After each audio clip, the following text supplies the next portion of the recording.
Hello, everybody. My name is Christian. I'm the host of the Disruptive Chef Entrepreneur Show. And I know I say this at every episode, but you guys gonna love today's guest. There's a few things we learned about that person over the last few weeks. And the first one is really, you know what? There's so many people which talking about, hey, I just need to go hustle. I need to hustle. But he talks about, hey, hustle without alignment is just burnout in disguise. How many people can relate to that? I know I've been there. And then also he walked away from millions to protect his soul.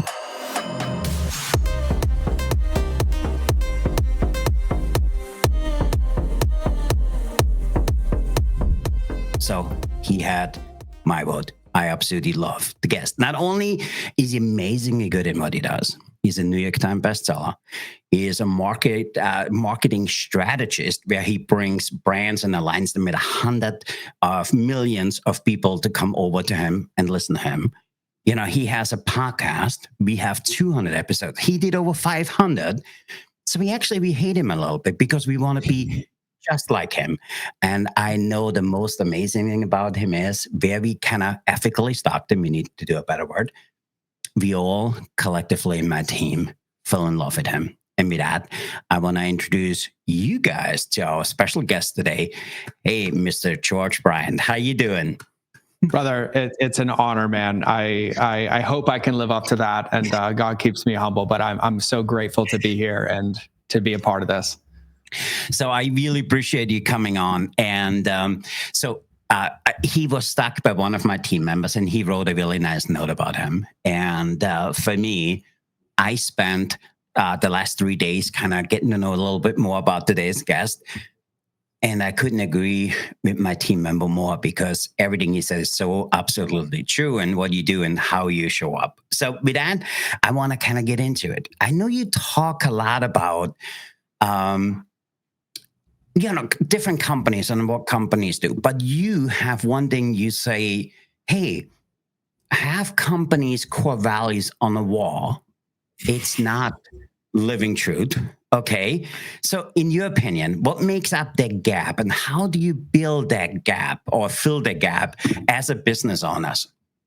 Oh, that's a great question. Yeah, I've gotten in trouble for ranting about this one a lot and gotten kicked out of boardrooms.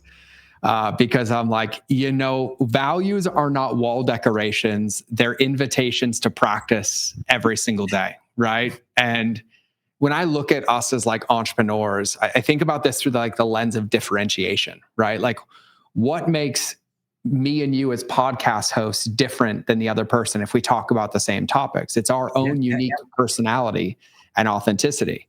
Well, here's the funniest part. Personality is made up of our values. And our values are not what we say, it's actually what we tolerate.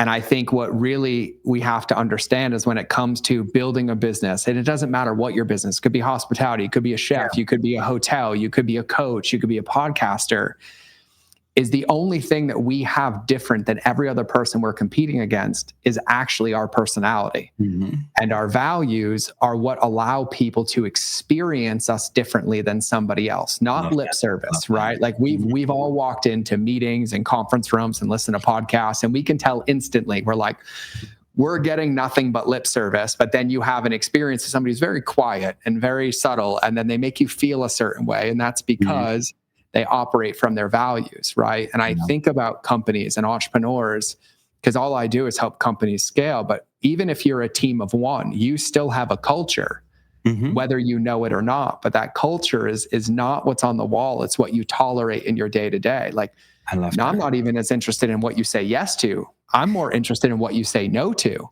right? And then when you start to add team members to that, it becomes this collective genius of like, do we actually embody the things that we say, right? Like, and you and I both have kids, right?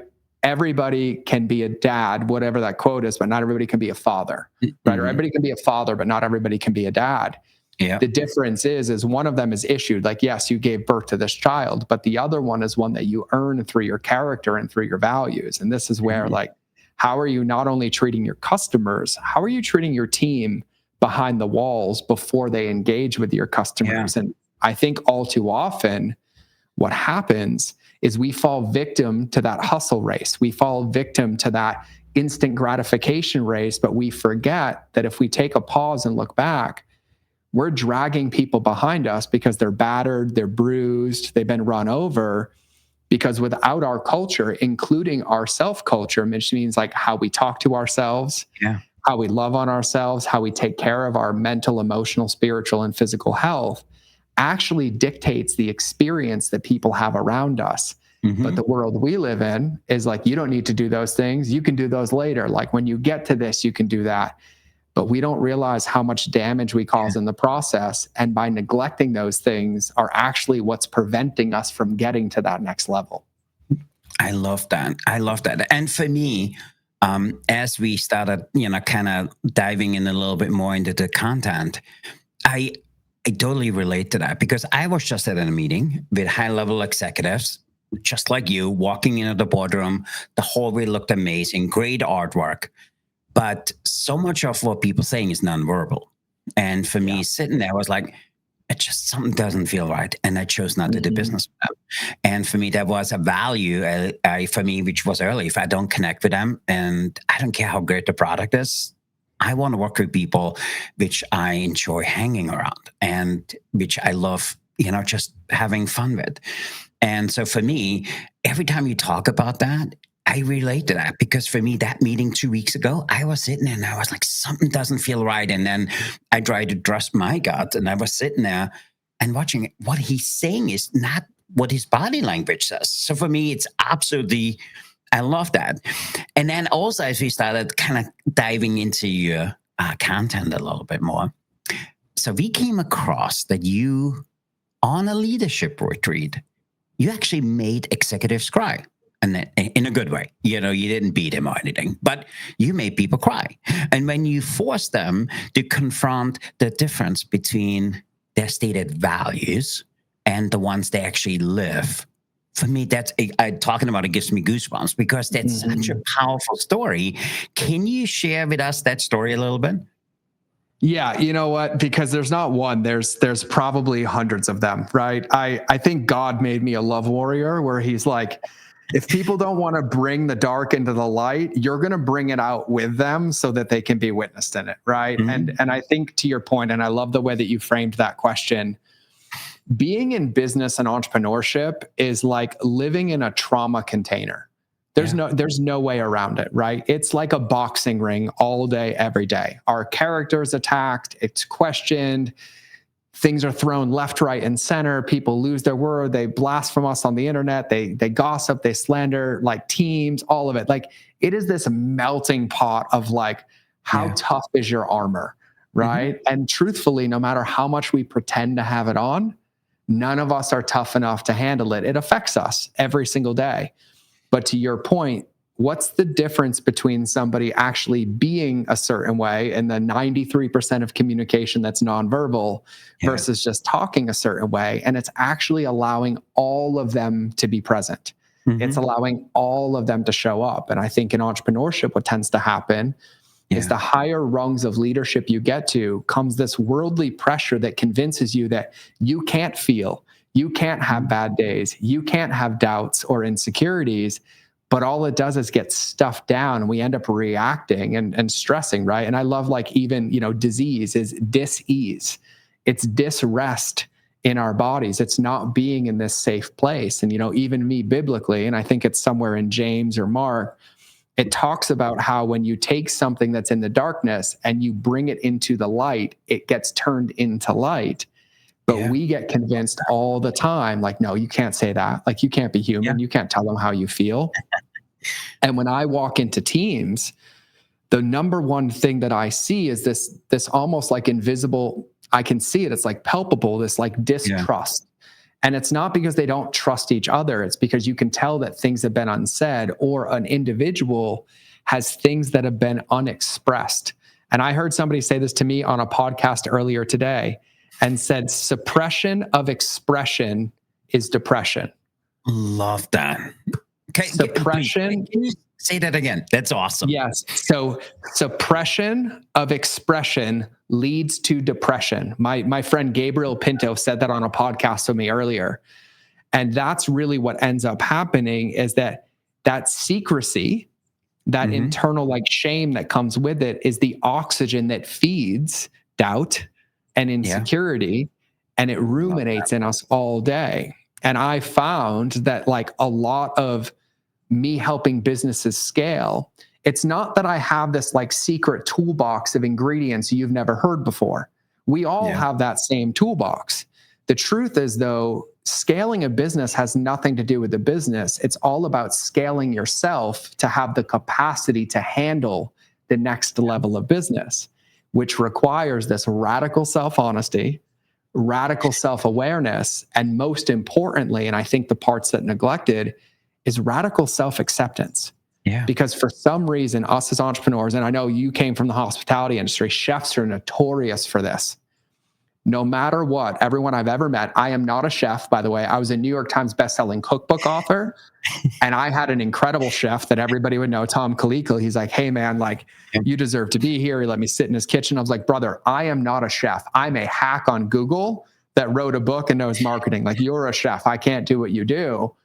But the one thing that I've always seen with all the chefs I've known, and I've worked in kitchens, is they just live in this world of like beating themselves up. Like the line is never enough. No matter what you do, it's not enough. There's always more. But it almost becomes this rocket fuel that they think is going to last forever, but it always leads to burnout, and it always leads to like smashing a wall.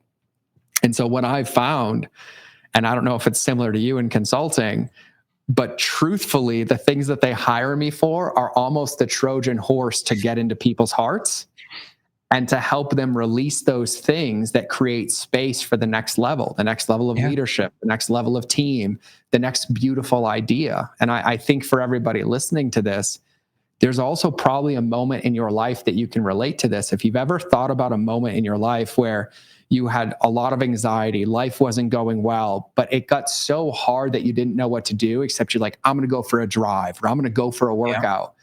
I'm going to go for a hike. And then you ended up breaking down in tears or letting out a big yell. But then you'll realize that like 30 minutes later, everything felt clear. Everything felt easy. You're like, idea. That's because you actually went through the process of removing the thing, the emotion, the fear, the insecurity that wasn't giving you space to allow the next one to come in. And I know this might sound esoteric for people, but it's very, very real. Yeah. I mean, it's very real. I love that. And while I'm hearing you talk, I was like, did he come to us? Because that was us, just a few weeks ago. I mean, for us, there's days for me, and I think any entrepreneur can attest to that. I go for a drive in the afternoon and I'm sitting in my car. Why is it so hard? Why is XYZ happening? I tried not to make it happen. And then for me, I have my little dog here. She's 15 years old, Rosie. Because Rosie and I are driving, and I'm looking at her and I'm telling her all my problems, why we drive. Okay. Thank God she's a Chihuahua, so she doesn't care. But for me, what is the most powerful thing around that is, for me, thank God we have a small team. There's 11 people of us. And for me, I try to share as much as I can all the time. And somebody came to me the other day and said, hey, I don't feel I'm a little bit out of the loop on this project because you really haven't shared. And I thought I did. So for me, that was number one. The second thing is now we have the things I'm excited about, the things what I'm scared of, because we honestly sharing this here, and the things what we need to work on. Because for me, consulting is probably no different than what you do. We working on leadership. That's really all it is. Because for me, all of the problem is somebody succeeds because the guy ran and made it work. And if it doesn't work, it's because of the guy, And for me, I try to do this for myself and for what we do here on a daily basis. If something's is succeeding, it's because of me, and if it's failing, it's because of me. At the end of the day, that's where we look at it. And then for me, I love that because we just went through this, and any entrepreneur knows you kind of go through that, and that reminds me of your entrepreneurship. You did something most entrepreneurs dream of. You had 500,000 followers, 6 million visitors, New York Times bestseller, and then poof, you walked away in 24 hours. Talk to us a little bit. What was that tipping point? Because I know there's going to be so much learning in there for any of our people listening today. Because for me, there was days I was like, oh, I want to walk away. Or, this is just, why am I doing what I'm doing? So I want to hear what that point was for you. Yeah. So for everybody listening, I had built a multi-7-figure business. I had 1 million social media followers. I was getting 6 million people a month on my website as a food blogger. That's where my book was. I had the number one app in the world. Apple featured me as the number one health app of 2015. And in 24 hours, I walked away. I didn't sell the company. I didn't close the company. I actually gave the company away to a friend as a Christmas present. Probably the craziest thing that I've ever done. And there was no backup plan. My ex-wife was 8 months pregnant, and we were probably about 6 weeks away from bankruptcy. And the reason why is because that business was me living a lie. It wasn't my purpose. It wasn't my calling. And I had basically burnt myself out trying to keep it afloat, but yet every part of me screamed no every day. And yet I still tried to do it. And so over time, the things that used to work stopped working because they weren't in alignment. The things that I used to say weren't landing. The way I got clients wasn't working. And then it was like, it felt like this manufactured hell where it was like a big sick joke of like Groundhog Day over and over. And the number one thing I said, I was like, I will never walk away. Like, there's no way. The Marine in me, the survivor in me is like, no, like this is the thing. And I held on for about 2 years. And the reason I held on wasn't because I actually didn't want to walk away. It's because I was scared of becoming the man on the other side, because that business was a hiding place for me. I let my identity be dictated by the business. Well, look, I have these followers, I have this success, but it was costing me everything.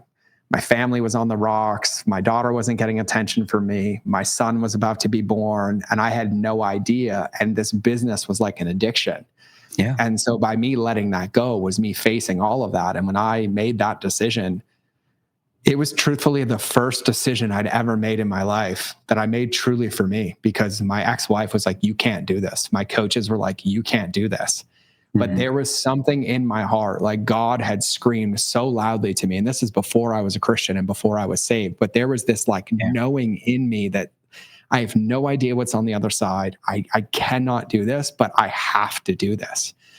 And without anybody's permission, I was like, am I willing to do this? And I made one phone call and I did it. And I wish I could tell everybody that overnight, everything got better.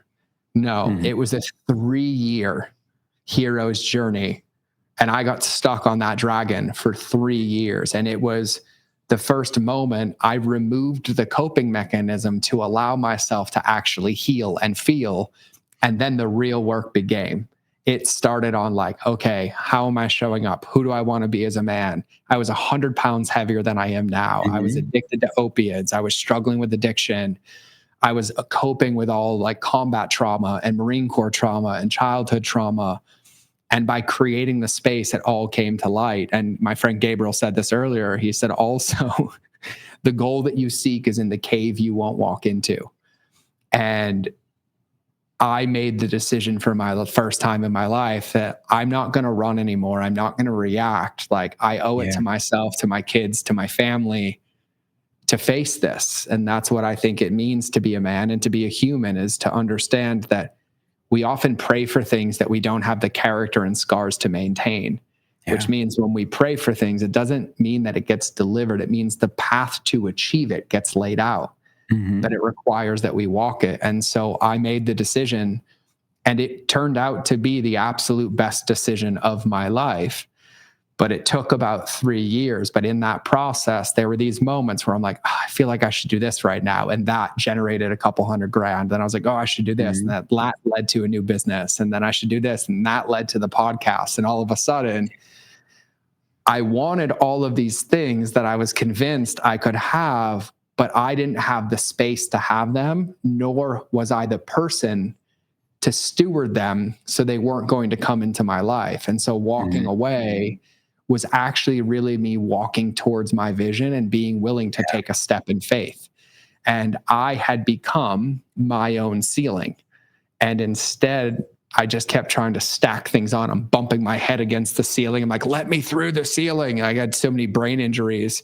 And eventually I realized that the only way through the ceiling was to actually let go of the whole building and then start building it again. And the reason is that business wasn't built on a solid foundation. That business was built on sand.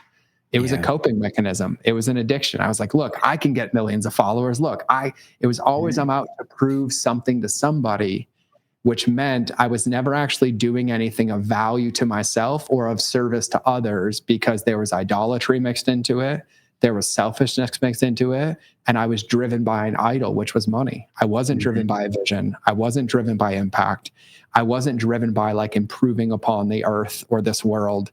And so eventually it all crumbled, and I'm just blessed that I had the courage to walk away. I absolutely love that. And I want anybody listening, go back 5 minutes, listen to what he just said, because for me, listen, I've been in your shoes. I walked away. And for me, the hardest thing was thinking of, I have kids with special needs, and there's some other stuff going on. I can't. But for me, as I heard the story for the first time, I honestly believe when you change the way you look at things, the things you look at change.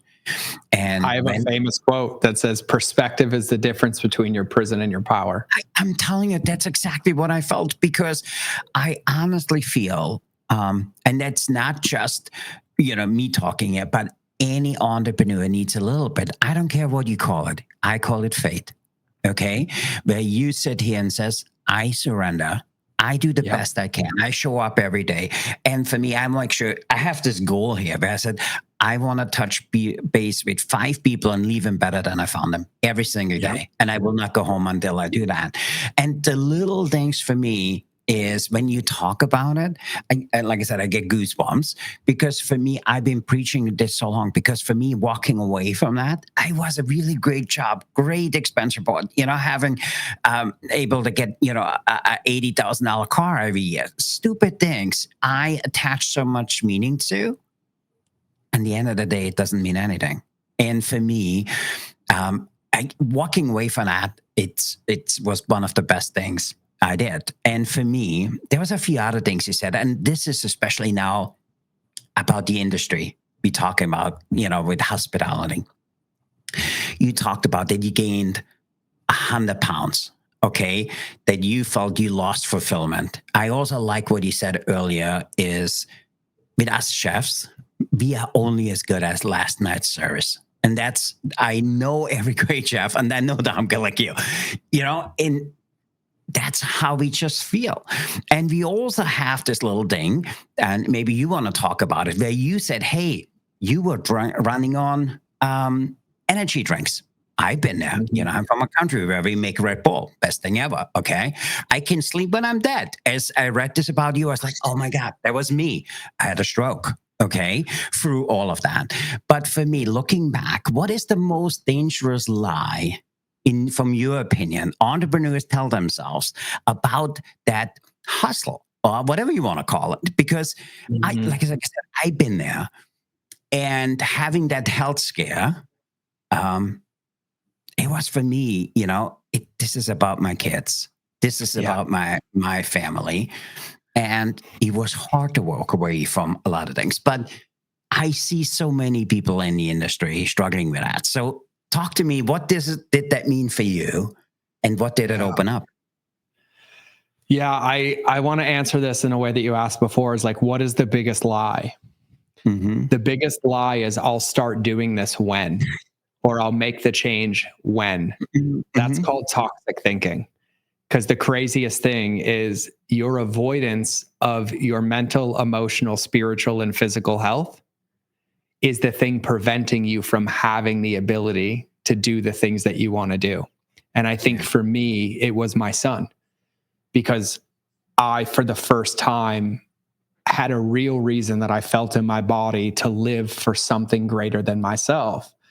But I realized that I was dying in the process, and I had gaslit myself into thinking that I'm just doing this and doing more, and it'll be there. But there's this beautiful thing that we only get issued one vehicle and you can't turn it in for another one. And even for me as a recovering personal development coach, the mistake a lot of humans make is they're like, well, I'm going to do these things to become this person and have the results. That's not how it happens.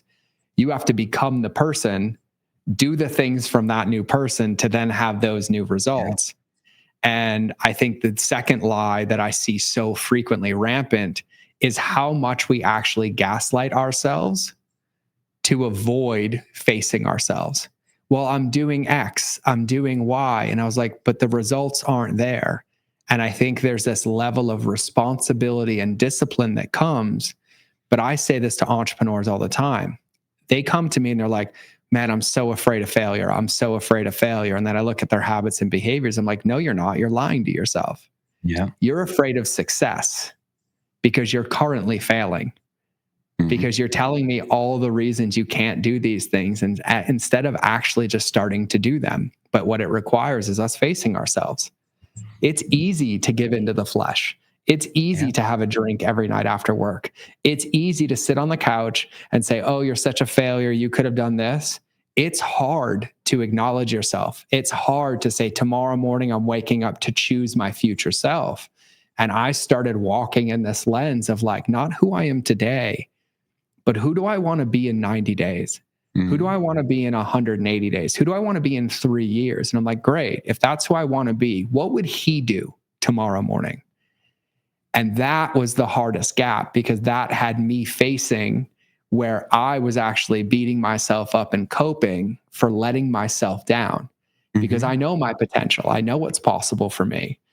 But I was coping through all of these behaviors, and I would say those things. I haven't deleted any of those podcasts. I'm not ashamed of them. I'm proud of them because I'm a very different man now. But I'm like, the Marine Corps taught me I could sleep when I'm dead. Pain is weakness leaving the body. I'm like, well, I'm still dealing with injuries that could have gone away if I didn't believe that stupid thing. And now I realize that like my body is a barometer for my business success.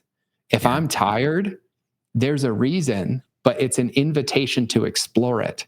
If I feel unfulfilled, it doesn't mean I'm doing the wrong thing. It means there's something getting in the way, and I get to be curious about it. And I think that there's this massive opportunity for us to realize that success is never a finish line. The active pursuit of it is the actual game that we're playing. Like I joke with people too, if you ever watch fighting, I'm a big UFC fan. You can always tell when somebody wins their first belt by their post-fight interview if they're going to keep it or lose it. The ones who lose it are the ones who are like, I made it. I'm the best in the world. I'm going out and partying. The ones who keep it are like, I did really well, and there's these areas for improvement that I'm really excited to make myself better in, and somehow they retain the belt a whole lot longer. And so the third lie is us getting convinced that there's a finish line. Because the moment you think there is one, you stop doing the habits, behaviors, actions, and growth that created it in the first place. Just like when you lose 100 pounds, the only way it stays off is if you maintain those habits. But how many times did I gain and lose 100 pounds? 4. And it wasn't until I had a big shift in my identity that it's stayed off, and it will stay off forever now. But it's not because I was like, oh, I made it, I stopped. I'm like, no, I made it. Now I have to keep it.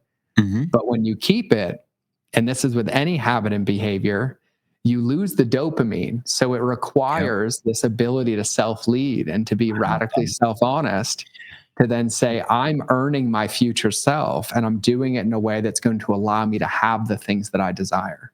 I absolutely love that. And I hope our listeners really took note of what you just said. There was a few things for me which absolutely hit home. And I want them to kind of go back a few minutes and listen the way you described it, because there's so many entrepreneurs I know. And there's so many entrepreneurs which listen to the show. They feel like they have to choose between making money and keeping the integrity and who I am. So I want to pivot that question a little bit for you. How do you build a business that's both? Because I think that's what every entrepreneur wants, but sometimes it's easier not to work out. Sometimes it's easier to drink a bottle of wine. Sometimes it's easier to watch a show than making that extra call. So talk to me. What does that mean from your opinion to build a business which does both? I love this. And I don't know if anyone's going to love this answer, because the first part is nobody can want it for you, but not making a choice is still making a choice. And it starts by being radically honest with the choices that we make, not from a place of fault, blame, guilt, or shame. I still have plenty of days where I'm like, I skipped my workout and I watched YouTube for 6 hours. That was last night, actually. I'm gonna be really honest with you.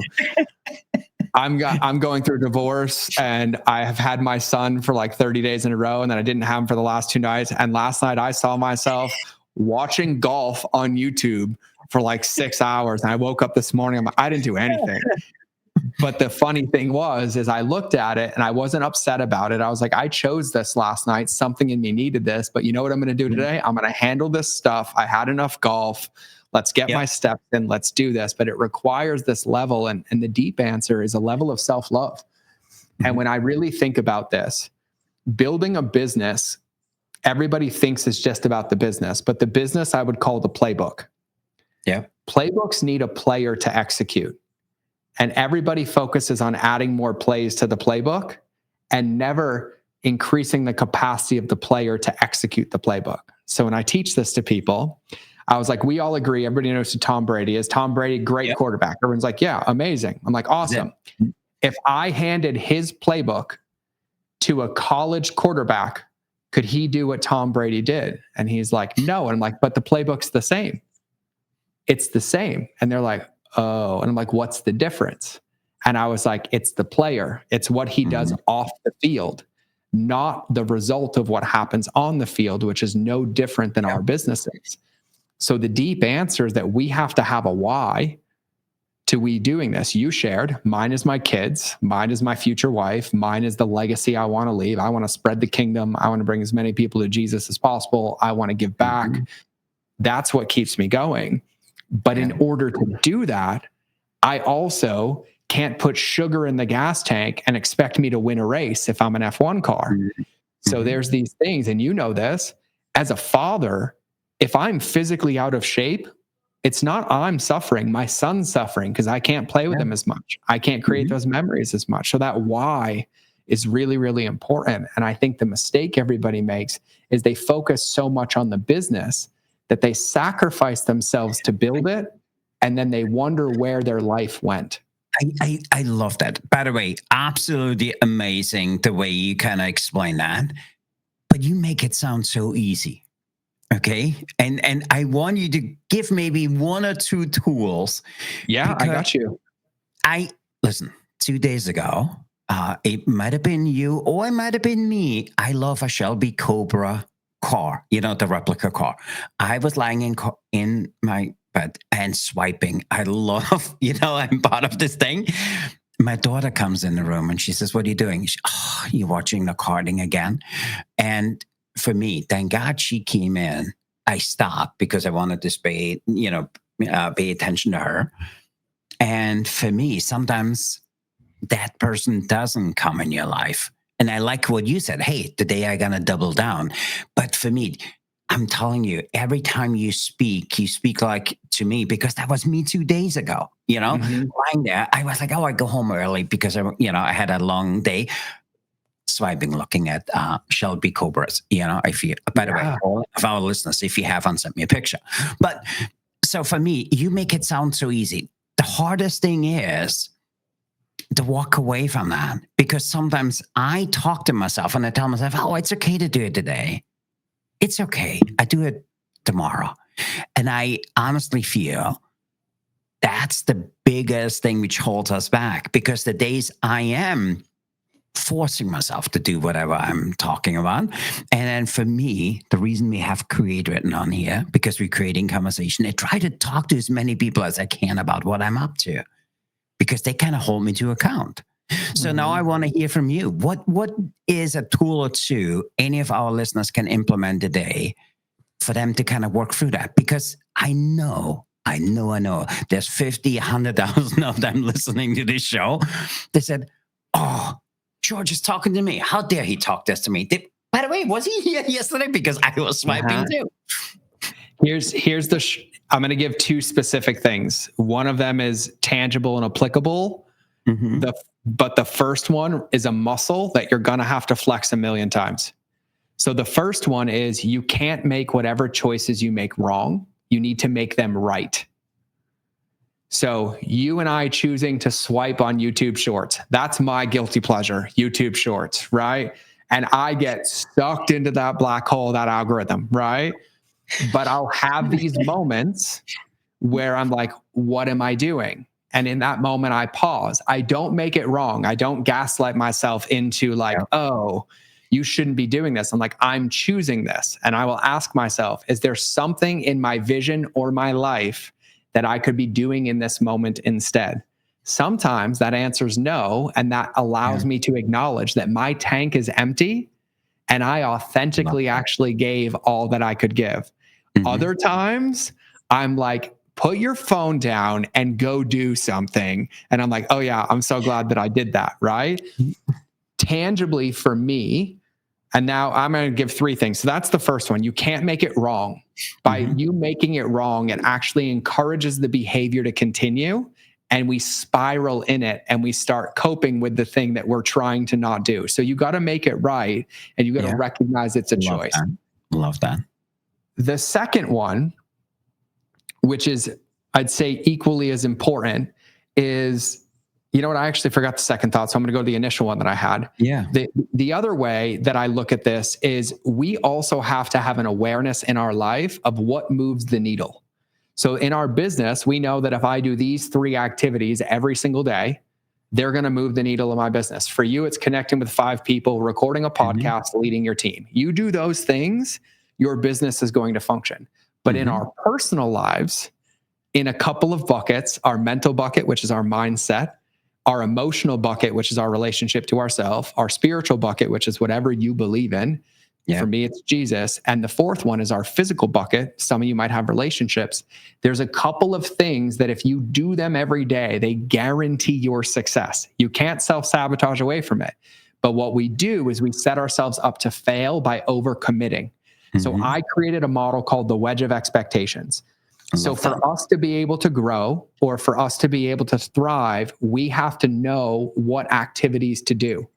So in my relationship, as long as I text my partner every day and call her every day, our relationship is going to grow. With my son, if I'm present with him and play with him for a little while, it's going to grow. With my fitness, if I always work out or move my body, it's going to grow. With my sleep, we have to know what the inputs are in our life that we're avoiding by scrolling, because if you don't know what they are, you'll always avoid them. So you create those. And let's say for you, you list out one item in every bucket. Okay, for me, working out, I need to work out every single day. Amazing. For my relationship, I need to intentionally fill my wife's bucket every single day. Great. For mental, I want to learn something about my mind. Emotional, right? I want to actually express my feelings. And then physical, right? I hit all those. But that's where everybody fails, because if I get you to design that, you're going to design an impossible thing that you can't ever achieve every day, and then you get to be right about it. So for each behavior, I ask you 2 questions. Question number 1, and let's just use working out. And you're like, George, it's important that I work out every day. I'm like, amazing. On your absolute dream day, everything is going to plan, kids are handled, business is thriving. How often and what do you want to do for a workout? You're like, I want to go to the gym for an hour a day. I'm like, amazing. That's your ceiling. That's the goal. And then I ask you a second question. And I say, on your absolute worst day, when nothing is going to plan, but you are still committed to being a better version of yourself, what's the minimum that you can commit to? And you might say, George, I can go for a 10-minute walk outside regardless of the weather. That's your floor. And you do that for every behavior. And here's the breakthrough. Your goal every day is not to hit your ceilings. It's actually to protect your floors. And so in those moments when you're scrolling, oh, and I remembered the second one, in those moments when you're scrolling and you catch it and you're like, I'm choosing this. Is there something else I could choose? And you realize, man, I haven't done my physical part today. I can go for a 10-minute walk. And you know what? I can scroll YouTube while I'm walking. Well, all of a sudden, you start to rewire these neural pathways and default behaviors in your brain, and that starts to become your new identity. Yeah. So the second one I was going to share, which is now the third, is on my phone 3 times a day throughout my working day and after. I have an alarm that goes off, and on the iPhone, you can change what the alarm says. Mine goes off 3 times a day, and it says, is what you're currently doing aligned to your vision? And when it goes off, sometimes I snooze it and I'm like, I'm not answering that question right now. Other times I'm like, I am. And other times I'm like, I'm not. I didn't get my steps in today. I didn't do X. And I create an environment that almost holds me accountable to becoming that version of myself. And I want to say this because you said it. It's not easy. It's a choice. But easy or hard is a state of mind. And I find that it's way easier to hit my floors than it is to ruminate how I could have hit them every day for 60 days and live with regret. I love that. So good. So good. By the way, I'm looking at the clock. I can talk to you forever. Yeah, I know. We're over. So, but before we go, I want to see if you're up for playing something called the Rapid Fire Question Food Service Edition. Let's do it. We can speed round it, and then I can go get my son. Before we do this, let's let people kind of look behind the curtain. What is George working on the rest of the year? And what are you working on your business for the rest of the year? Oh, that's a great question. So for my business, we're in a cycle of bringing it back into alignment. I'm spending 95% of my time just coaching one-on-one clients.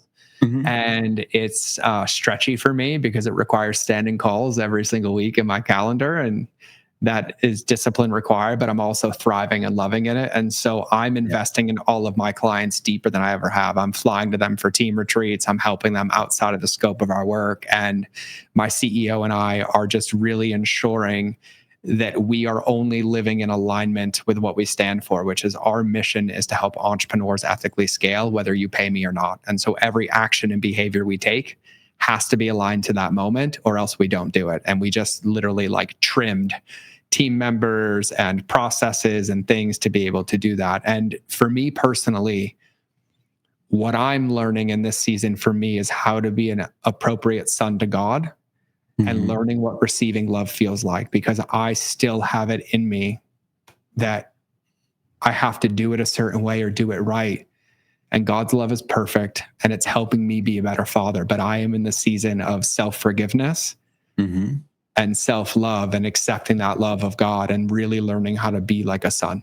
I love that. So good. So good.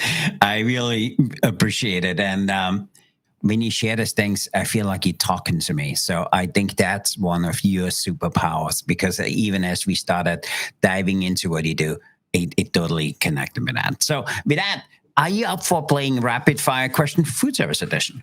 Let's hit it. Okay, so the way we're doing this is really simple. We went all high tech. We fed this into our little tool we created. 83 questions, we put in your stuff, and it spit out 25 questions. So the way it works is I will ask you for a number. You give me the number. I read out the questions out aloud, and you answer it yes or no, and why? Because we are curious. We want to know why. So I love this. Are you up for playing Rapid Fire Question? I'm so in for this. Okay, give me a number between 1 and 25. 13. 13.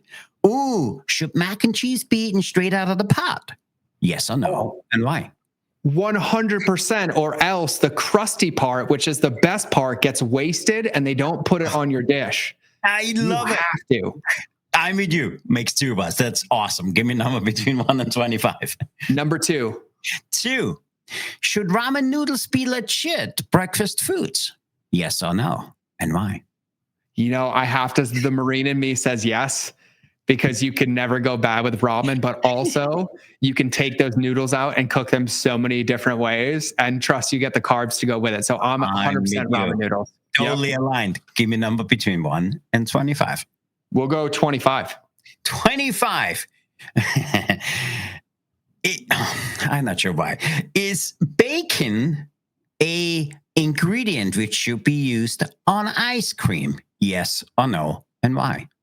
I made a bacon ice cream recipe on my food blog. I know that. And 100% it should. But I think to hit the chefs in the house, it adds texture. It hits the salty, but you got to do it with like a sweet base for it to complement. So I did a maple bacon ice cream. Oh, I as we read about it, I was like, oh, it sounds so good. Sounds so good. Okay, give me a number between 1 and 25. We'll do 8. 8. Oh, should coffee be used to marinate steaks? Yes or no, and why? Oh, 100%. 100%. And I don't even know the science behind it, but I marinated a roast in coffee, and then I used espresso in the rub.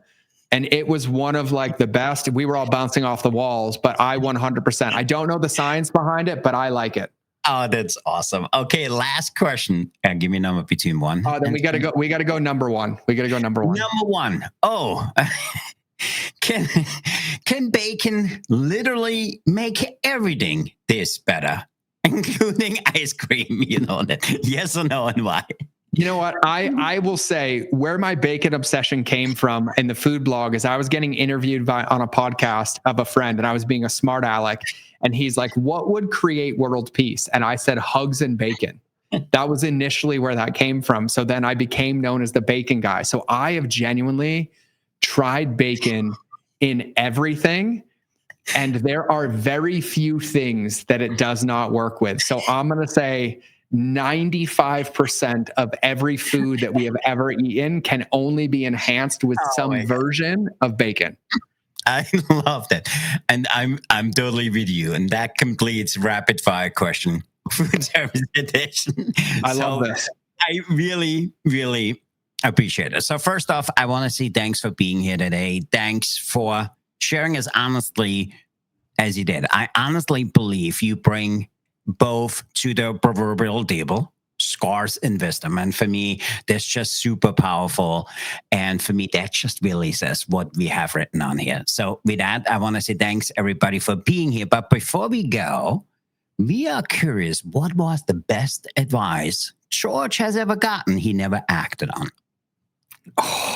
Oh, that is a good question. The best advice that I've ever gotten that I've never acted on. You know what? I know what this one is. I got told about 15 years ago, very early on in my entrepreneurial career, to ensure that I never lost myself in the process of business, that I never sacrificed my values, that I never tried to impress anybody. And that is a lesson that took me till about a year to truly learn a year ago, where I would chameleon myself into becoming whatever version of me people would like and would accept. Yeah. And it cost me everything. And now I operate under this one simple premise is I refuse to acknowledge the opinion of a world who crucified a perfect man. So I'm not interested in opinions of the flesh, but as long as I'm walking truthfully with my values and with God, then I am making the right decision. And that lesson took me more failures than I'd like to acknowledge and cost me more things than I'd like to acknowledge. And that's a really good question. That's a really good question. Thank you. Thank you, George. I really appreciate it. Thanks for being here today. And to our listeners, if you haven't done so, please write below in the comments, what was a question or two which you totally connected with what George said. Also, if you haven't done so, make sure you guys run, not walk, run and go to mindofgeorge.com, which is an amazing website. You guys got to absolutely love. And with that, I want to say thanks for being here. This has been an amazing almost hour, so I hope we didn't keep you late, but I really appreciate you sharing as honestly as you did. Thanks for the gift of your time. This has meant the world to us. And to our listeners, you know what? This is the end. Me and George are out of here. So I want to say thanks for being here, everybody, and just go out, be disruptive, everybody. Thanks for being here today.